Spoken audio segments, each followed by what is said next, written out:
9/11, A Crash Course by Humongous. Quote, sooner or later, the people in this country are going to realize the government does not give a fuck about them. Government doesn't care about you or your children or your rights or your welfare or your safety. It simply doesn't give a fuck about you. It's interested in its own power. That's the only thing keeping it and expanding it wherever possible. Unquote. George Carlin. When it comes to 9/11, there are so many unanswered questions, it's probably best, like fly balls at Fenway Park, we field them one at a time. You don't assert the known laws of physics fail to apply on one day and one day alone, and then claim they've suddenly kicked back in and expect a rationally thinking populace to believe you. Most of the following facts center around World Trade Center Building 7, WTC 7, often termed the Achilles heel of 9/11. I've barely broached the subjects of WTC 1 and 2 and haven't even touched on the Pentagon, nor Shanksville, Pennsylvania, all targets of the events occurring on September 11, 2001. The facts. Number 1. The government would have us believe 2 planes demolished 3 skyscrapers. 2 planes, 3 skyscrapers. Repeat those sentences to yourself and see if they make sense or sound possible. Number 2. Building 7 was never hit by a plane, yet it collapsed. Number 3. No steel-frame skyscraper in history, before nor since 9/11, has ever collapsed due to fire, even though numerous have been ablaze. Still, the government would have us believe 3 did so in one day at the same location. Number 4. According to the government's NIST, National Institute of Standards and Technology report, WTC 7 collapsed at free fall speed for almost 2.5 seconds. The remainder of its descent occurred at nearly this acceleration. Basic physics you learn in elementary school teaches us the former is an impossibility, unless there's nothing impeding the object's falling. The only way this could have occurred is if the floors beneath the top of the building were obliterated. Such elimination could not have been caused by a few sparsely placed office fires, but could easily have happened via controlled demolition. Drop a bowling ball off your roof in order to test this simple law of gravity. Anything in its path, a fence, a tree, etc., will slow its fall. Number 5. Up until recently, roughly 50% of Americans didn't even know Building 7 collapsed on 9/11. We're talking a 47-story structure here at a highly publicized event. How does that go unnoticed? Number 6. There were 2 main suspects regarding 9/11, Al-Qaeda and the United States government. The latter was the chief investigator of the crime.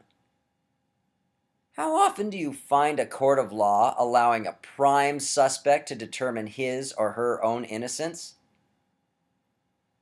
Number 7. Structural steel, of which Building 7 was comprised, melts at almost 2,800 degrees Fahrenheit.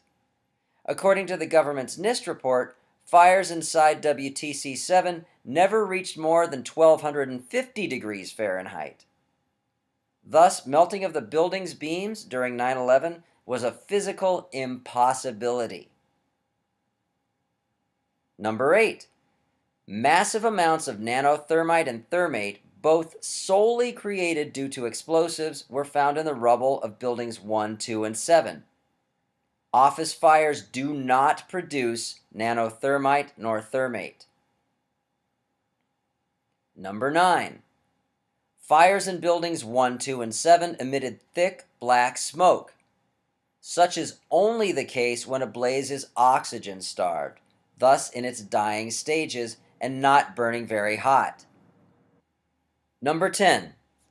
According to the government's NIST report, the fires on 9/11 were fueled by office furnishings, which were designed to be flame retardant. Number 11. Columns within buildings 1, 2, and 7 were coated with fireproofing products. Number 12. Since small fires were burning in disparate areas of buildings 1, 2, and 7, shouldn't those edifices have collapsed in an asymmetrical fashion, as opposed to the neat, orderly way they did, perfectly down into their own footprints? Number 13.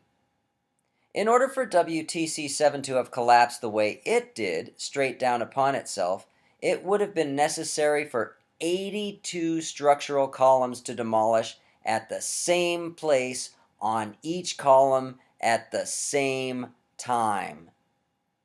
This isn't even a 1 in a trillion chance. This is simply a physical impossibility when it comes to random office fires. Number 14. NIST refused to publish the testimonies of hundreds of firefighters who swore to experiencing, hearing, or seeing explosives in use regarding the collapses of buildings 1, 2, and 7. Number 15. What remained of buildings 1, 2, and 7 was carted off by the U.S. government to China and India, where it was melted down before it could be examined and investigated. That would be destruction of evidence and thereby obstruction of justice. Knowing the above truths, doesn't the U.S. government's official 9/11 story seem more riddled with holes than used targets at a sharpshooter range? For more compelling information regarding the above topic, feel free to watch the following extremely engaging documentaries. Ben Swann 9/11 by Ben Swann. 9/11 Explosive Evidence, Experts Speak Out by Architects and Engineers for 9/11 Truth. Or read the following book, The Mysterious Collapse of World Trade Center 7, Why the Final Official Report About 9/11 is Unscientific and False by David Ray Griffin. A large faction of the population are certain 9/11 was an inside job. There's no debate nor doubt. The NIST report, the government's official version of what happened, defies the known laws of physics. If this version was on trial for murder, it would be found guilty within the first 5 minutes of the hearing. Period.